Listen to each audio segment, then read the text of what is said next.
ibu-ibu, ya, bapak, adik-adik sekalian. Bulan 7 kalau orang Tionghoa secara umum, secara tradisi ya, itu masuk ke bulan disebutnya perayaan Kue Cie. Bacanya apa? Kue Cie. Kue itu adalah apa? Yang lucunya diartikan di zaman sekarang itu jadi hantu, setan. Iya, maaf ya kalau bahasa-bahasa pasokan kue itu nggak boleh. Jangan sekali. Itu hantu setan. Ya. Jadi bahkan secara internasional, in English ya, bahasa Inggrisnya, Kue Cie itu apa? Hungry Ghost Festival. Jadi apa? Hungry apa? Lapar. Ghost hantu. Festival perayaan rakyat gitu ya. Jadi festival hantu lapar. Pernah kalau tahun ini yang ketawa-ketawa nih, kalau anak-anak kan, saya sampai umur segini masih suka senang nonton Upin Ipin sih. Karena menin anak dong. Itu mulai ada tuh episodenya bulan hantu ya. Dimana katanya kalau masuk bulan hantu berkeliaran, maka jangan heran-heran. Apalagi kalau misalnya kita di daerah-daerah yang tradisi Tionghoanya masih kental sekali, budaya Tionghoanya kental sekali, itu di tiap-tiap altar di pinggir jalan, kok pekong atau apalah itu namanya, itu dikasih sajian-sajian. Karena menjaga supaya katanya jangan sampai ya waktu itu kemana-mana. Itu kepercayaan sebagian besar orang Tionghoa. Saya katakan orang Tionghoa karena kalau kita bicara orang Tionghoa, agamanya apa? Apa cuma Konghucu? Wah, maka jangan kita apa-apa dikaitkan, oh ini punya Konghucu gak juga. Kita lihat konteks. Ya, orang Tionghoa itu kalau nggak pasti Ru, Konghucu, ya. Budaya Mahayana, Han, ya. Budayanya budaya menyembah Senming, boleh sembahyang, ya. Kemudian Tao, Taoisme. Satu lagi jangan lupa ada Min Chien. Min itu rakyat, Chien itu kepercayaan dia. Jadi Min Chien sini yang kepercayaan rakyat. Jadi kepercayaan rakyat orang Tionghoa. Jadi belief ini, kepercayaan ini berangkat dari nilai apa? Gado-gado, campur-campur. Ada Taonya, ada Konghucunya, ada Budanya, ada cerita-cerita rakyatnya, ada cerita fiksinya, Sun Gokong dan lain sebagainya. Seperti itu. Dan itu tidak kita bisa ingkari, dan apa mau kita bilang mereka salah, enggak juga. Kalau misalkan sekarang ibu-ibu lagi seneng nonton apa? Apa paling seneng nonton apa? Yang paling tokoh picit, yang paling disenengin kalau di film itu apa? Apa? Misalkan ibu-ibu tuh seneng banget kalau Arya Saloka tuh ganteng banget gitu ya, langsung dia sampai tidur aja nggak lupa gitu. Bisa. Karena saking ngefansnya bisa dibuat seneng. Karena saking dia ngefansnya. Salah nggak orang itu? Yang nggak juga nggak percaya dia. Betul. Masalahnya kan sekarang ini kita kadang menjustifikasi orang, menyalahkan orang dengan patokan diri kita. Itu nggak boleh kan? Betul kan? Lihat orang sembahyang yang seolah-olah beda sama kita. Kita kan sembahyangnya hadirat. Itu jadi kemana-mana. Kalau kita kan sembahyang 3 kali diangkat ya, hadirat. Angkat 1, 2, 3, santai tancap, lalu pausin patah kita berdoa. Itu secara pendidikan agama Konghucu yang memang dibina, dimakin-makin, yang ada kebaktiannya. Tapi kalau misalnya kita lihat sebagian besar orang Tionghoa yang mungkin dia mengaku sebagai Konghucu tapi tidak pernah klik, belum pernah klik, nah, kan tata cara sembahyang beda tuh. Cunga. Pertanyaannya, mereka salah nggak? Terus kenapa kita mau ngeledekin dia? Ukurannya apa? Orang-orang itu katanya imannya lebih tipis dari kita. Siapa yang tahu? Betul ya? Bisa saja. Nah, beda gini deh. Saya punya emak. Ini kita ngobrol kemana-mana dulu deh sebelum ngomongin ini. Ini kan rada-rada takutnya berat ngantuk. Saya punya emak nih, nenek, emak saya. Dan ini tuh diwariskan dari jatuh ke mama saya. Mungkin mama saya meniru teladan mamanya. Emak saya itu nggak pernah kelitan, belum kenal litan, tidak kenal litan sampai akhirnya sampai meninggal. Tapi kalau sembahyang cek capo, sembahyang gede, cek kue, cincia, dia sembahyang. Dan kalau sajiannya dia nggak mau beli, harus masak. Kemudian kalau sembahyang ceit capgo, ini sebelum malaman ceit berarti ceit kan tanggal 3 malam ceit, sehari sebelum ceit kalau nggak 30 29. Kalau capgo berarti 14. Itu udah ciacai. Dan mereka sembahyang cuma gini-gini doang. Coba. Apa salah mereka? Nah, makanya saya bilang kita jangan dulu membuat sebuah justifikasi bahwa mungkin kita lihat dari permukaan dia cuma acung. Dalam hatinya siapa itu? Yang jelas dalam hal ini kita hormati saja tata caranya, mungkin karena ini tidak di bawah pembinaan makin. Kalau makin kan sudah ada pembelajarannya. Ini seragam. Saya katakan lagi ini seragam sekali. Ini kesepakatan para sepuh-sepuh kita. Kalau kita mengacu ke kitab suci kita, tata caranya nggak begitu. Tapi apa perlu kita mau pakai tata cara unik? Kan nggak juga, zaman udah modern nih. Mau pai aja nggak begini. Siapa yang udah pernah ke Cipu? Siapa yang udah pernah ke Cipu? Ke China. Mudah-mudahan kita semua ada rezeki bisa kesana. Ya, kita sama-sama berdoa. Ya, cap citiau lah.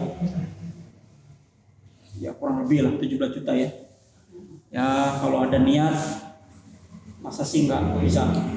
Kadang kita suka, saya jadi ngomong mana dulu, kadang suka iri loh sama umat muslim. Kalau kita berita ya, pemulung aja bisa umroh. Umroh itu biar lebih dari 30 juta. Terus ya pemulung banyak loh. Orang yang suka pemulung sampah aja bisa umroh.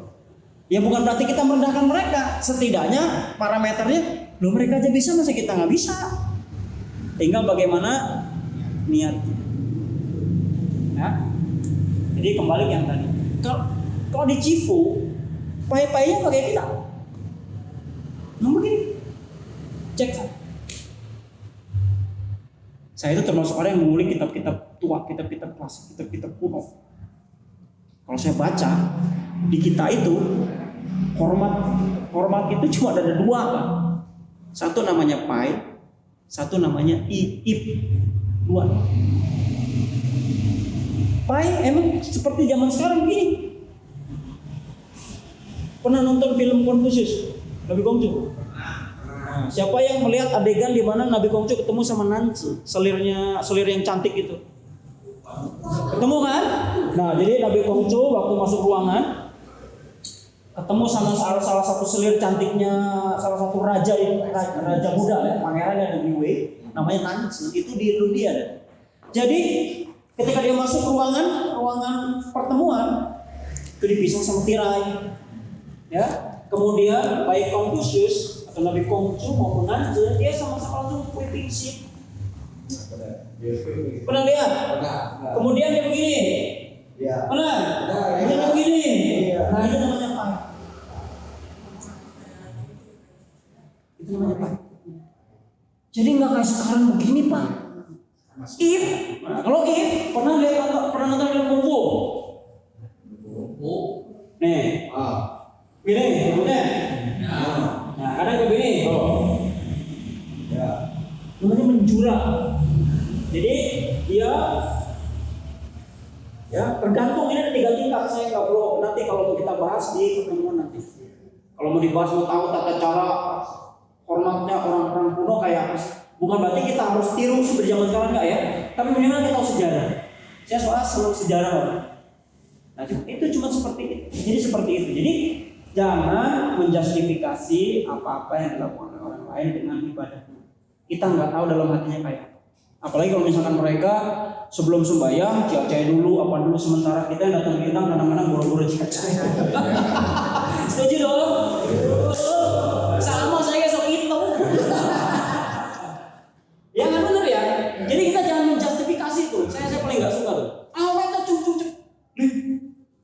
imanmu lebih tebal dari yang cucuk-cucuk itu. Cek aja parameter saat yang sembahyang. Dia bisa aja jajain kayak mak saya dulu. Keramas buset bisa berapa kali bilas tuh. Rambutnya kan panjang kan di konde. Itu berapa kali bilas. Mama saya juga begitu sekarang. Cecak udah pasti cecak. 3 hari. Cek 3 hari, cak 3 hari. Purit jauh levelnya dibanding mamanya. Paling pacaran besar aja. Atau lagi ada kau gitu ya. Atau ya ini kepercayaan ya, kalau misalkan ada orang minta tolong ya kayak tadi tuh bikin nama, ayat doa itu bisa cek. Oke. Sekarang jam berapa? Saya akan ngomong gak panjang. 15 menit aja, jangan lama-lama ya. Tadi kita udah sering bahas bulan 7 itu katanya bulan secara artinya Hungry Ghost Festival, bulan hantu lapar. Ini sebetulnya ada kekeliruan. Kenapa ada kekeliruan? Karena orang sekarang itu mengartikan huruf kue ini kue ya, ini kue. Saya ngomong kue kan. Yang huruf yang depan kue, misalnya kue baca kue. Zaman sekarang itu diartikan memang hantu. Zaman sekarang. Kalau zaman Nabi dulu, sorry. Apa itu kue? Nggak baca. Semua yang hidup di antara langit dan bumi, jadi semua yang ada yang hidup di dunia ini, seluruhnya disebut ming. Ketetapan Tuhan, oke lah maksud firman, takdir. Nih maksudnya ming ya. Kematian berlaksa makhluk. Nah, jadi kematian makhluk-makhluk yang ada di dunia ini itu disebut peleburan. Ya, peleburannya. Tetapi itu ini, kalau manusia jipok, manusia mati, ren shi itu mati. Makanya berbohong dengan angka 4. Orang Tionghoa nggak mau pakai angka 4 karena huruf itu tuh mati katanya, 4 mati hurufnya. Jadi orang kalau mati, kue disebutnya kue. Atau di alam kue. Jadi kue itu apa? Apa kue? Hah? Apa kue? Manusia mati disebut kue. Jadi apa? Arwah manusia itu kue. Ya. Jadi ingat, kue itu bukannya hantu. Kalau dalam konteks kitab suci kita dulu, kue itu adalah arwah manusia. Lanjut. Nah, kita biji ada nggak ya? Biji ada? Kok biji nggak pengen? Ada ya. Tahu kan lu nggak deh, ya?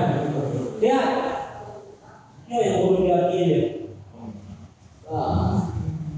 Lihat ya, nih, surat yang kue. Jadi zaman dulu, zaman Nabi itu kan zaman feodal. Oh, zaman feodal. Jauhnya zaman kaum para bangsawan. Jadi negara itu, penguasanya itu keluarga bangsawan. Jadi keluarga raja dan para famili-familinya. Itu namanya zaman feodal. Tingkatannya itu ada 5. Nggak usah saya terangin ya, takutnya pusing. Kita ngomong ini dulu. Jadi zaman dulu, selain bangsawan, ingat ya, selain bangsawan, selain raja, selain pangeran, selain menteri-menterinya, kan semua keluarganya semua tuh, itu nggak boleh punya bioliluhur. Nggak boleh punya apa? Bioliluhur. Zaman dulu nggak ada, belum ada nih bio-bio kayak gini, belum ada nih, makanya itu sejarah nih. Tidak boleh punya bioliluhur yang,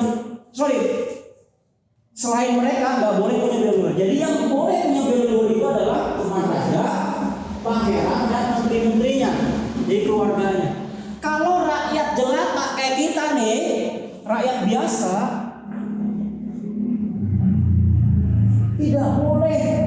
bio leluhur. Maka arwahnya itu disebut apa? Kue. Maka ada kue, ada sen. Nabi sen bukan? Sen. Kalau di konteng-konteng sen bukan? Sen. Kan sen nih. Ya. Kenapa mereka disebut sen? Ada yang tahu? Karena ada bionya, ada altarnya. Sementara kalau arwah-arwah yang tidak ada altarnya, itu disebut kue. Ingat zaman dulu itu bio leluhur itu memang bangunan ya, kayak bio. Jadi dia namanya raja, kayaknya orang kaya, bebas aja kaya masuk hutan. Tanahnya lega, rumahnya luas. Jadi di satu sisi bangunan rumahnya dia bikin kelenteng untuk leluhurnya. Sah, karena dia punya duit. Rakyat boro-boro.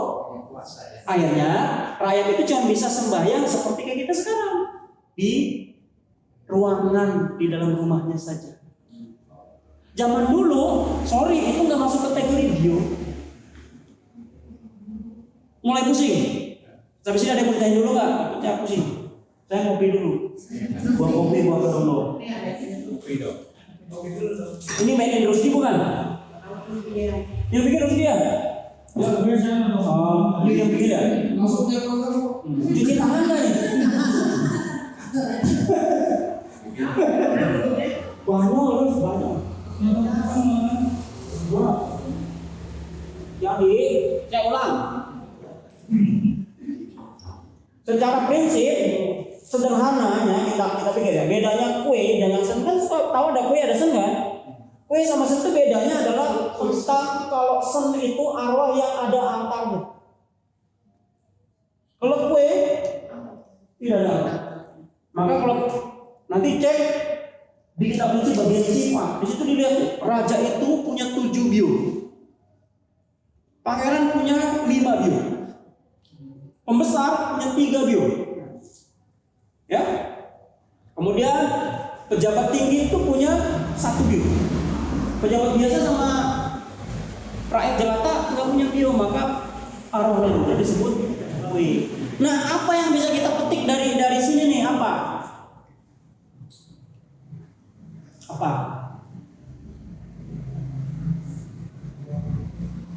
Jadi sebetulnya kalau kita betul-betul cinta, respect ya terhadap leluhur kita atau orang tua kita yang sudah tidak ada almarhum, itu apa? Maka Anda mulai apa? Paham ya? Jadi Bapak Ibu, orang leluhur kita di rumah itu altarnya bisa disebut altar sen. Cuman sen keluar.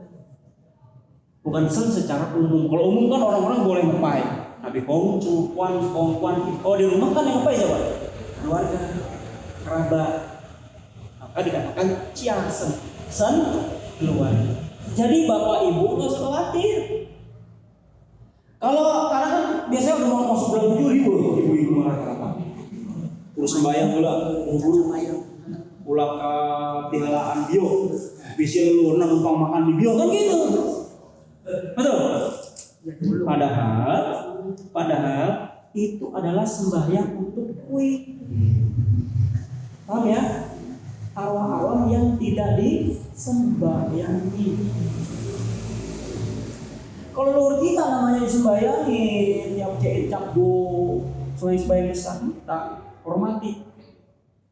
Walaupun katakanlah kita nggak berandai-andai ya, apa iya sih numpang ke sono kita nggak sembahyang itu. Dan ini sen kok bukan aku. Jadi nggak usah khawatir. Mau bio laksanakan lebih dulu dari kita juga nggak ada urusan. Karena apa? Karena leluhur kita itu ada apanya? Ada altarnya. Nah itu kue itu dicial kan? Nah itu kue. Tapi kue itu bukan berarti setan ya. Lagi-lagi pemahaman jangan pikir kue hantu, aduh pemilik gue jadi hantu. Enggak. Arwah. Cuma yang tidak didirikan altarnya. Makanya banyak kekaprahan, salah kaprah yang sekarang udah mulai tren menjadi kebenaran umum. Maka Nabi bilang kan, ingat nih, hari di tasnya ada tuh, yang dibenci umum harus diperiksa. Betul ya? Begitu juga yang disukai oleh umum harus diperiksa. Jadi jangan sekedar, di Cimanggis begini, ikutin. Oh di Depok begini, ikutin. Oh di Rancabungur begini, ikutin. Nggak bisa begitu. Dicek dulu benar atau tidak. Apa contohnya? Tuh sembahyang siang di mana? Tradisi kita nggak ada sembahyang itu di apa? Ini pakai apa? Maka ada istilah yingsen mengundang sen hadir. Menjamu itu bukan berarti menjamu ngasih makan, enggak ya, tapi kita menghormati, memanggil nama dia, bukan berarti dia harus datang, tapi membangkitkan kembali memori yang ada di dalam benak kita, bahwa oh ya kita ingat kepada leluhur kita. Itu kan kalau kita samakan dengan di ayat Nun kan, sen trong cuyen minta kue. Kalau apa ya, hati-hati saat orang tua meninggal dunia, jangan lupa memperingati walaupun sekalipun telah jauh. Dengan demikian rakyat atau manusia kebajikannya tebal lagi karena apa? Ingat orang tuanya. Nah jadi akar media itu bukan yang lain-lain. Makanya kalau bisa Bogor jangan sampai. Kalau ada kayak gitu kasih pengertian kepada Tuhan. Ya bikin altar aja, anggap aja kue udah selesai. Kalau masalah misalkan Anda anggap, oh kok disebut hantu? Kita nggak bilang hantu, arwah, cuman nggak dirawat. Buat kita umat pengucu tega nggak? Pertanyaan itu, tega nggak gitu? Punya hati nggak kita? Sampai jipuknya orang tua kita cinta sama kita nggak ada habis-habis. Betul ya?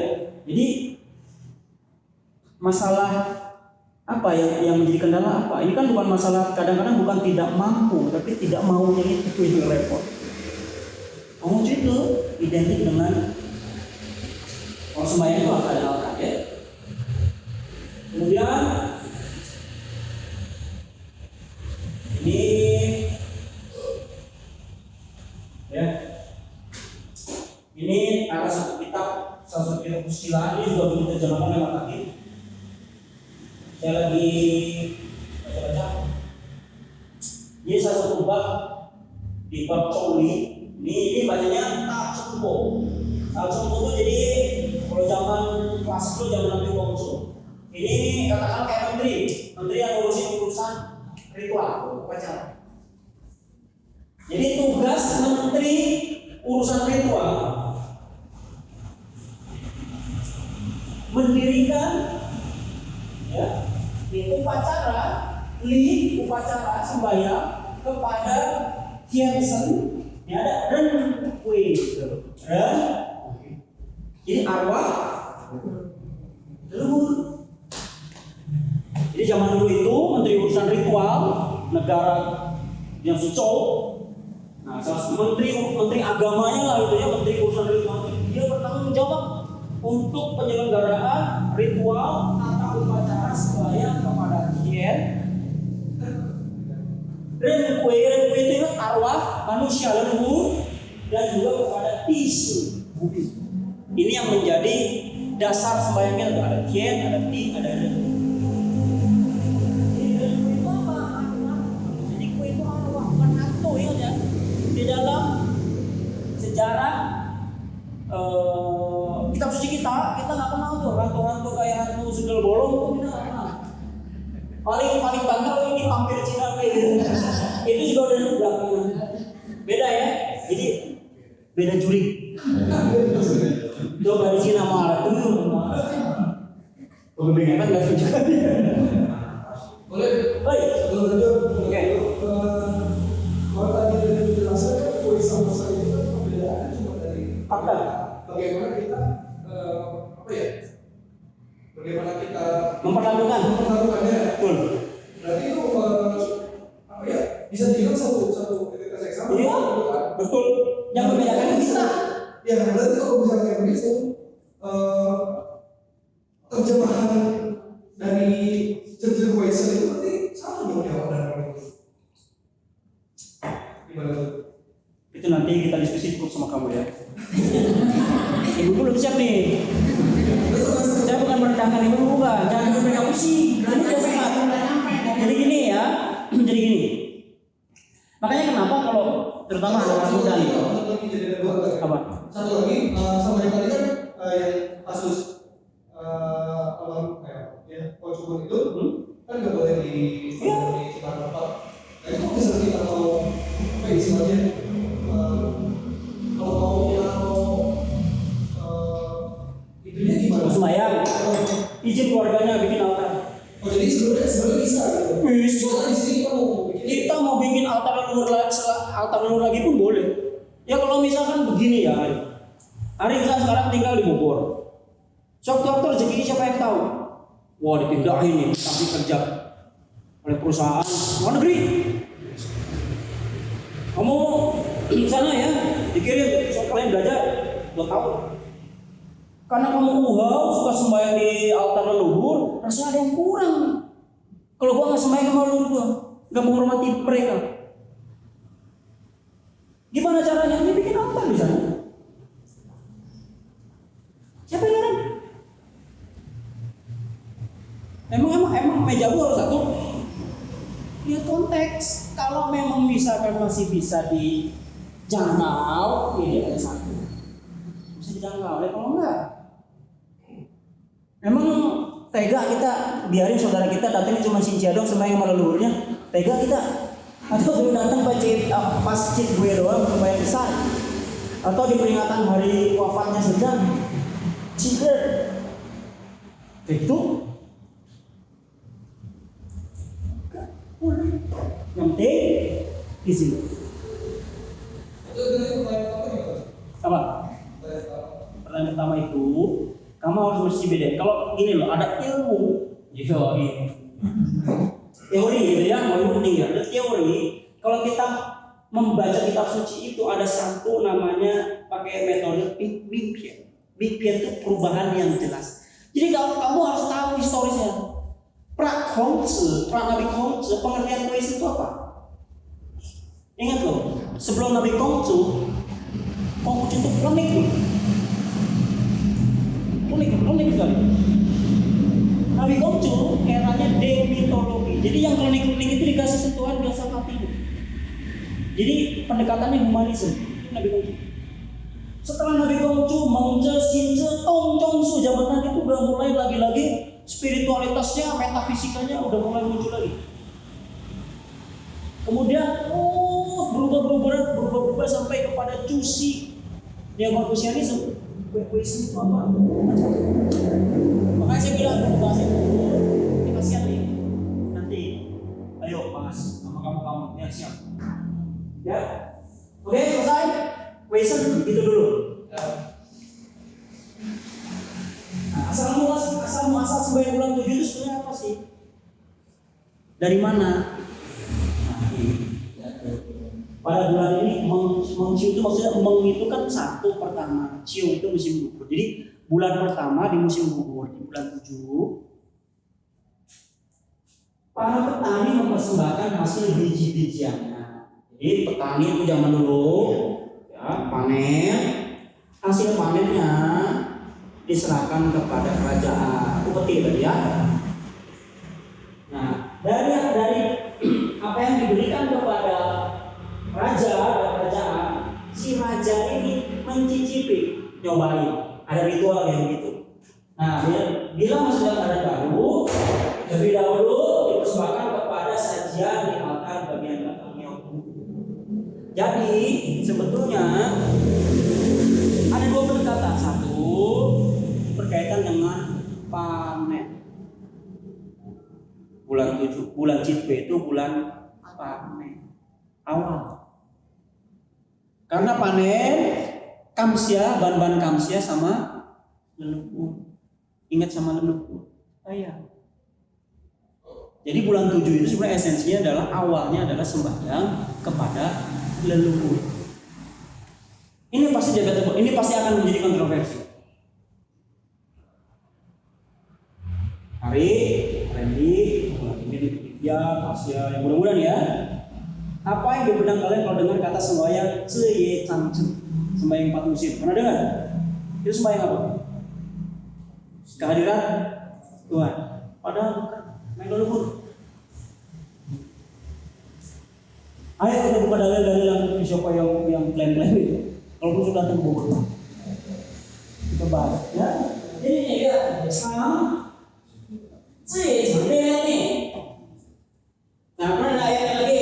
Sebelum dilaksanakan sembahyang Chang, sembahyang pada musim gugur, orang tidak makan hasil panen baru. Main dulu kita kamsnya sama dulu karena panen. Sambil kita berharap di musim tanam lagi, di tanam berikutnya juga bisa dapat berkah lagi. Nih, sembahyang Chang, kemudian nih, ayo, kamu kan suka udah mulai-mulai, itu Chang. Chang itu kalau misalnya kamu lihat buku kamu sepuluh suci itu artinya apa? Mencicipi, nyobain. Apa yang dicicipin, apa yang dimakan? Ada tuh itu, apa? Hasil panen. Jadi itu Ye Chang Chen itu sembahyang leluhur, bukan sembahyang pada Tuhan. Karena sembahyang pada Tuhan oleh raja itu pada saat apa? Tangce, setahun sekali. Nih, ayat pendukungnya. Dalil kasih aja. Sama yang bilang ini kami sembahyang Tuhan. Lihat tuh, upacara sembahyang dilakukan di Miao leluhur, di Chongmiao, Genji dan para raja Buddha. Nah, yang punya leluhur itu Genji dan raja Buddha kan? Yang dilakukan pada musim semi dinamakan Ye. Yang dilaksanakan pada musim panas namanya Yi. Yang dilaksanakan pada musim gugur namanya Chang. Ingat atasnya sembahyang pada siapa nih?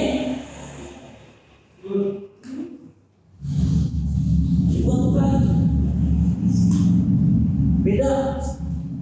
Kemudian yang kedua lalu, ya, lihat yang kedua. Import Allah leluhur. Di negeri lu juga sekarang upacara Ye pada musim panas, Chang pada musim rokok. Nah, di kuil leluhur. Pada waktu Nabi Kongcu melaksanakan sembahyang leluhur pada musim rontok namanya apa? Chang. Lihat tuh, upacara sembahyang dilaksanakan pada 4 musim. Sembahyang musim semi namanya Ye, panas itu Ti, rontok atau gugur itu namanya Chang. Musim dingin namanya Chang. Ya, lihat tuh. Jadi pada luhur. Ini makanya kadang-kadang saya suka heran dulu ya kajian-kajian yang masih mentah itu udah mulai disebar kemana-mana soalnya kebenaran secara umum padahal belum dikaji secara teliti. Saya berani ngomong gini loh karena apa sebenarnya dalil. Kalau perlu saya ambil lagi satu kitab lagi yang lain, bukan cuma lici, harus dicoli. Nah, lihat zaman dahulu Sultan berjasa mengabdi kepada bawahannya ini. Setelah meninggal dunia, Raja Chou dan Chou Kangwang terus mengenang jasa besar Chou. Lalu yang memuliakan negeri yang diwarnakan kepada Chou. Maka yang beberapa kewenangan melakukan upacara sembahyang besar, yakni sembahyang besar Jiao. Nah, dari baru yang ada Jiao. Kalau di kitab susun sembahyang Kau, Jiao, pada kian itu. Dan sembahyang kepada malaikat bumi. Di mana? Di luar kota, di pinggiran tembok ibu kota. Kalau Tuhan itu di selatan, bumi itu di utara. Ya. Kemudian sembahyang Chang, yang tadi itu kita bilang Chang musim gugur ya, dan Ti pada musim panas. Di mana? Di mana ini? Di mana? Di leluhur. Bermakna menyampaikan rasa kasih sekedar belajar keluarga ke kiri maupun ke kanan. Bingung nggak ke kiri ke kanan? Maksudnya kalau zaman dulu, saya tuh belajar sampai kayak begitu loh. Kalau zaman dulu tuh belum ada foto, belum ada patung, nggak ada pakai sinci, tahu sinci? Nah, papan bentuk kotak kayak gini, nama baru. Yang paling tua di tengah. Nanti diurut dekat jauhnya hubungan kekeluargaan dengan keluarga. Kiri kanan, kiri kanan, kiri kanan sampai ada 7 tabel, 7 papan. Itu jauh. Ada juga 5 kalau buat pangeran. Kayak gitu. Jadi tadi, jadi yang pertama tadi berdasar kepada suraya leluhur dan yang kedua, yang akhir ya. Lihat nih, ini saya kasih dulunya.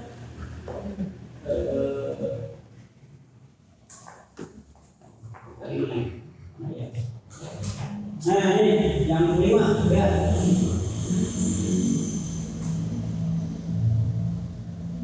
Upacara sembahyang Ye Danti berarti semi dan panas. Semi dan panas. Mengungkapkan kebenaran sifat yang. Jadi musim semi, musim panas itu menunjukkan kebenaran sifat yang. Yang itu berarti apa? Positif, aktif, panas, ya, kuat, keras. Nah, itu yang. Upacara sembahyang Chang dan Chang dari musim gugur dan musim dingin mengungkapkan kebenaran sifat yin. Nah, kita lihat di sini.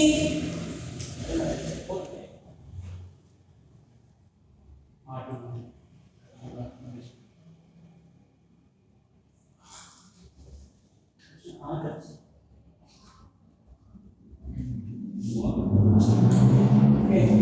Jadi nanti silakan kita rinci bagian yang dibaca. Jadi musim di pada bulan Mengciu, bulan pertama musim gugur, itu hawa dingin tiba. Jadi maksudnya apa? Sederhananya ini, Ibu Bapak Auyirian ya. Jadi sebenarnya kalau dibaca banyak yang Haichi. Ini yin, ini ya. Kalau dibagi dua ini yin, ini ya. Kemudian kalau dipecah menjadi 4, ini yang besar, yang kita besar. Di gambar itu besar ya, dua besar, namanya Haiin. Apa? Haiin. Yang putih kecil apa namanya? Saoyang. Yangnya kecil. Ini yang terang besar namanya Haiyang. Yang kecil Saoyin. Bukan Xiao yang Sao ya. Sao itu sedikit. Kalau Xiao kecil. Dia hurufnya Sao. Sao. Ya. Jadi gini. Oh itu agama alam ya. Serius. Maksudnya disesuaikan dengan fenomena alam. Kenapa bisa keluar seperti ini? Karena di Tiongkok itu dulu ada berapa musim? Indonesia banyak. Musim tiba, musim rambutan.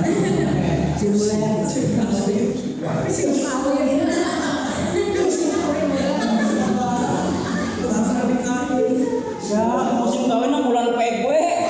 Tak lagi. Cirende itu kawinkan.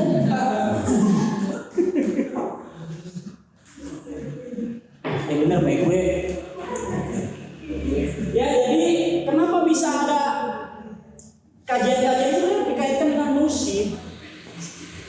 Nih, Wan Heng Li Cheng, Yen Heng Li Cheng musim. Yen awal. Apa awalnya? Semi. Heng menembusi, hidup, jalan, tumbuh apa? Panas. Jadi semi nanam, musim panas dia tumbuh. Gugur, li, yang li itu apa? Berkah kan? Menerima rahmat berkah kan? Apa? Panen. Cen, kokoh, apa? Simpen, taruh, apa? Musim dingin karena apa? Musim dingin nggak bisa ngapa-ngapain. Itu kayak gitu sih. Di diri manusia jadinya apa? Dan ilice, cinta kasih, kebenaran, susila,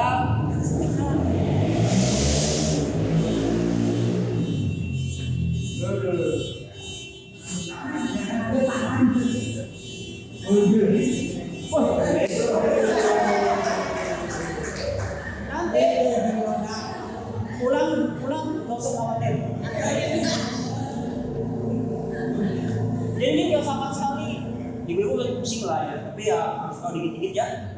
Yen religion tadi dikaitkan dengan musik, dikaitkan dengan kebajikan manusia nih. Yen awal turun, yen itu kan kebajikan Tuhan.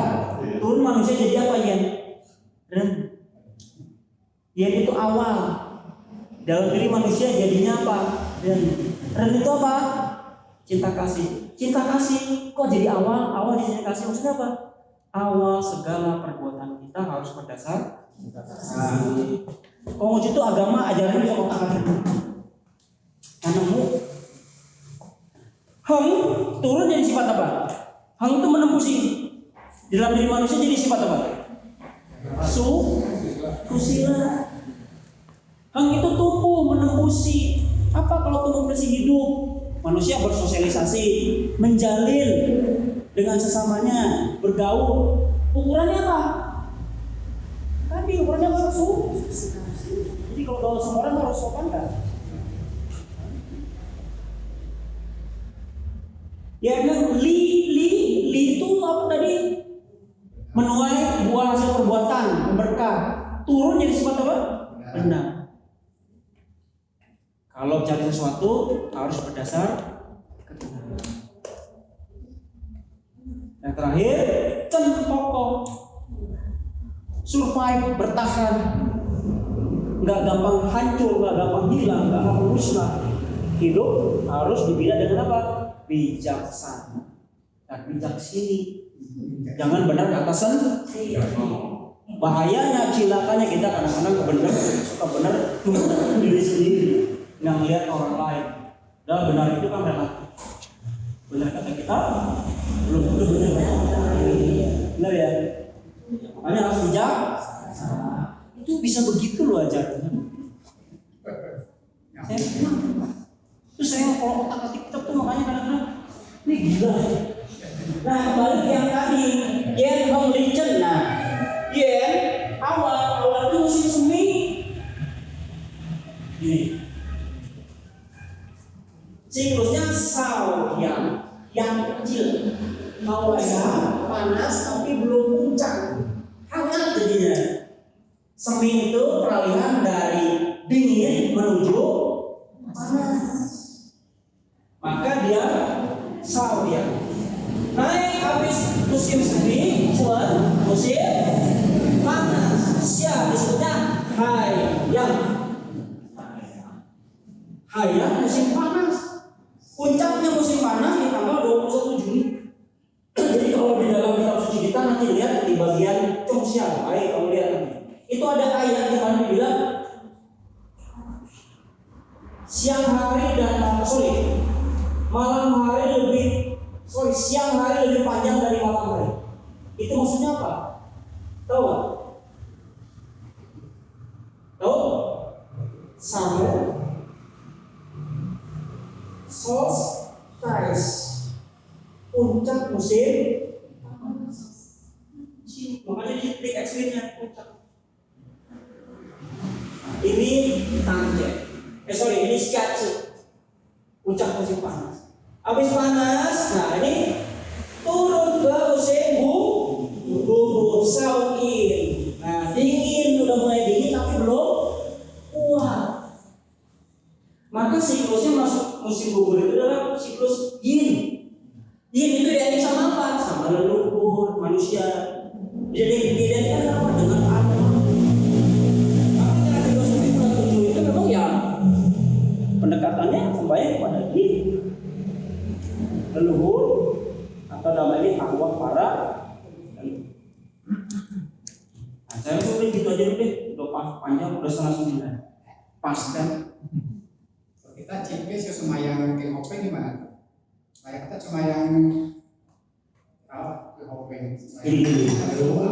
Saya itu termasuk orang. Hopeng. Saya orang senang belajar. Saya mengkaji. Dari mengkaji mungkin kadang-kadang suka menemukan hal-hal yang aneh ya. Tapi saya komit supaya nggak jadi kontroversi. Ini kan kadang-kadang yang bikin jadi kontroversi itu apa coba? Hal yang belum ada pedomannya udah main rubah, bener ya? Nggak benar dulu naik ungkian. Itu ungkian lawan Aicha ini, padahal ditanya sama orang-orang yang ngedebatin itu, ditanya dasarnya kan tahu lagi, kan lucu. Berarti apa itu? Lama. So ikut-ikutan belum tahu. Ada yang bilang ke saya, itu kan katanya nggak ada riwayat kematian. Iya, udah baca belum ayatnya? Nah, jadi itulah kadang-kadang masih ada hal seperti itu di kita. Jadi saya walaupun suka mengkaji, tapi saya ikuti pedoman buku. Itu adalah kesepakatan para peserta. Ban-ban bangsa. Ya, udah tertipin, ikutin deh. Kalau misalnya kata tata ibadah kalau tanggal 29 atau 30 ya ikutin deh. Walaupun sebetulnya momentum itu paling pas itu ya cek gue tanggal 15. Mau sembahyang luhur, mau sembahyang di kelenteng 15. Karena apa? Beda. Ini gue, ini selesai. Jadi ibu-ibu, saya ingatkan lagi, nggak usah khawatir, nggak usah bingung. Leluhur kita itu disebutnya sen, bukan kue. Kalau kue itu adalah arwah yang tidak didirikan altar. Makanya saya kan tadi ingat, saya namanya bukan ingatkan ya, tapi yuk kita introspeksi atau kontemplasi kalau perlu. Ada tegang kan? Kalau enggak, emang susah ya orang jauh. Ibu, susah. Apa coba? Kendalanya biasanya apa tuh kalau menjawab yang jadi alasan gitu atau biasanya kiri enggak? Bisa apa tuh Ci? Orang-orang. Oh lupa mah itu makanya enggak mau lupa wajar. Lupa bisa lupa karena belum terbiasa. Kalau lagi di jalan konsekuensi nih. Inilah bedanya. Jadi boleh saya banding-bandingkan tapi boleh jadi pembelajaran. Lihat saudara-saudara kita yang muslim konsisten dengan iman. Jadi kalau udah ngomong iman dipegang. Jadi kalau misalkan Allahu Akbar Allah ya sholat. Tapi memang ada juga yang sholat tapi kan beda. Tapi tidak ada excuse. Oh ya kayak gampang bisa digabung. Enggak kayak gitu juga. Tapi kalau ngomong cukup beda. Udah tahu dengan siang-siang itu peringatan 1 tahun orang tua. Iman telibur. Udur we. Cengbeng, udah tahu puncak cengbeng tanggal sekian ada. Gampang. Nah, ya kan? Nah, ini excuse ini ya, toleransi ini yang kalau kita bicara iman kan itu dipertanyakan itu beriman. Kita tuh benar-benar ngomong kayak buat sembayangannya kita ngomong macam. Nah, kalau misalkan sering keluar ya berarti ingetin, jadi cakep. Oh ingat. Nanti mau sampai misalnya gitu. Ditunda dulu udah perginya atau di skip ke siang. Bisa diatur lah. Apalagi coba sajian. Nabi Muhammad pernah ngeributin sajian. Saya nih ya pakai contoh yang paling ekstrim. What if saya paling ekstrim? Kalau pakai contoh-contoh yang sederhana kita masih bisa toleran gitu, mas toleransi. Tapi kalau pakai cara yang ekstrim coba kita pikirkan. Saya itu termasuk orang yang saya apa ya, bukan puritan. Jadi saya betul-betul berpedoman pada kitab. Jadi kalau misalnya di kitab ada samseng ya samseng dipakai. Kalau di kitab ada ya harus dipakai. Tetapi apakah semua yang ada di kitab itu harus mutlak semua bisa dilakukan oleh kita? Belum tentu. Baru lihat situasi. Kalau situasinya kita bisa dan memang mampu lakukan, jangan pelit. Tapi kalau kita susah, seharusnya itu saya masa utang pinjam tidak benar itu. Jangan ingat ada ayat Nabi. Jangan karena kematian membayar. Keren itu ya. Jangan karena peristiwa kematian membahayakan yang hidup. Jadi karena ngurusin yang udah almarhum kita utang pinjam, lilit utang, lilit pinjol. Itu namanya. Kemudian apa yakin umat Konghucu kaya semua, punya uang semua? Ada kemudian orang umat Konghucu yang susah-susah sekali, ada nggak? Saya lagi membayangkan misalkan ada umat Konghucu misalnya tinggal di kolong jembatan. Amin-amin jangan sampai. Tapi bukan tidak mungkin namanya hidup itu saya pengen tahu. Tinggal walaupun dari kolong jembatan misalkan hidupnya susah sekali. Buat makan aja memang susah. Tapi dia punya semangat bakti sama orang tua, pengen melihara atau merawat abu leluhur.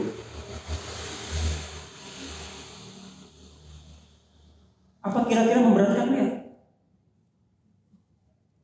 Tergantung. Semua itu makanya berangkat dari ketulusan hati kita. Tulus itu maksudnya itu jujur sama hati nurani kita. Jadi nggak bisa bohong diri sendiri. Kalau mampu bilang mampu, kalau enggak bilang enggak. Sembahyang itu semangatnya itu, yo harus melakukan pelayanan dengan semaksimal yang kamu mau. Ya, semaksimal yang kamu mau. Kemampuan tiap orang sama. Berarti apa yang dimampu oleh Januar, apa yang dimampu oleh Pak Yosem, apa yang mampu oleh Ibu Lena, apa yang mampu oleh Ibu Yaya sama nggak sadarnya? Bu Yaya selalu beli kami sebaik pakai saura hurma, pakai embek itu, jembabong, wah, ikutin hewan kurban zaman Nabi. Siapa yang larang punya uang? Bu Lena cuman mampu bikin samseng kelas rakyat, kepala babi, ikan, sama ayam, udah selesai. Januar hanya sanggup misalkan naruh apa? Sayur mayur tanpa ada santan, selesai kalau yang mampunya itu. Atau yang saya contoh, kalau seorang pemulung yang mungkin hidupnya sumber rezekinya dari sampah atau mungkin makannya dari sampah, kalau dia sembahyang sama orang tuanya dia sajikan makanan yang boleh dia mungut di jalan karena memang dia mampunya itu susila. Karena kaumnya mampu itu. Jadi jangan terbebani oleh karena oh ya ini harus begini harus enggak, tapi lihat keadaan. Tapi bukan berarti dengan alasan itu kita juga bisa nurunin standar. Randy yang gajinya 10 juta sembahyangnya cuma pengen pakai tempe gitu. Orang kopet amat ya. Kecuali misalkan saya gaji misalkan cuma 1 juta misalnya. Udah ribu gitu. Ya cukup dengan nasi putih, air putih juga cukup kok. Yang penting adalah semangat berbaktinya.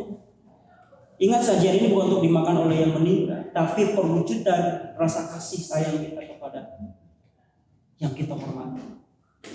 Oke? Apalagi bikin susah. Ayo merapi meja aku, enggak ada sebetulnya. Cuman karena orang udah mulai terpikir, akhirnya yang kita saya sesalkan. Akhirnya yang tua-tua udahlah, kalau mati nanti nggak usah bermeja ulang, nggak mau repotin anak. Rasanya kalau sampai orang tua ngomong kayak gitu kita mesti bercermin diri. Ada apa dengan kita? Nggak mungkin orang tua ngomong begitu tanpa apa. Setuju nggak? Yang bukan berarti saya memaksakan kehendak tapi ya memang dalam kitab sucinya adalah wujud salah satu sembahyang peribadahan kita adalah sembahyang leluhur ya. Dan juga menghormati dan memuliakan leluhur kita ya dengan cara kita mendirikan altarnya di Abu Jai. Karena itu yang membedakan antara kue dan sem tadi. Yang idealnya sih ya tega gitu kita. Orang yang kita cintai disebut kue gitu. Maka ada istilah, nah tadi sembahyang apa?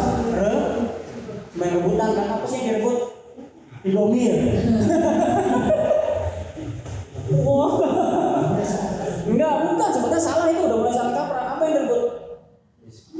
Nah, cioko, cio itu kan bahasa Hokkien ya, bahasa Melayu ciang. Ciang itu berebut. Berebut. Ko itu ku. Ku-nya berarti mengacu pada ku itu kalau orang hidup itu lihat kita rinci. Kita terus cerita. Ku itu adalah orang-orang yang menderita. Ku itu orang yang sendiri, nggak ada sanak famili. Jadi kalau misalnya kun itu arwah. Berarti arwah apa tuh? Arwah yang sendiri, maksudnya arwah yang kesepian apa yang tidak disembayangi. Nah itu sebutnya kue. Itu yang bedain. Kalau luar kita di rumah pakai meja abu, ada meja abunya, itu bukan kue. Maka jangan takut misalkan nanti acolok-acolokan ke bio-bio meta makan. Nggak ada itu teori begitu karena beda. Ya, oke? Selesai ya? Kalau ada yang bertanya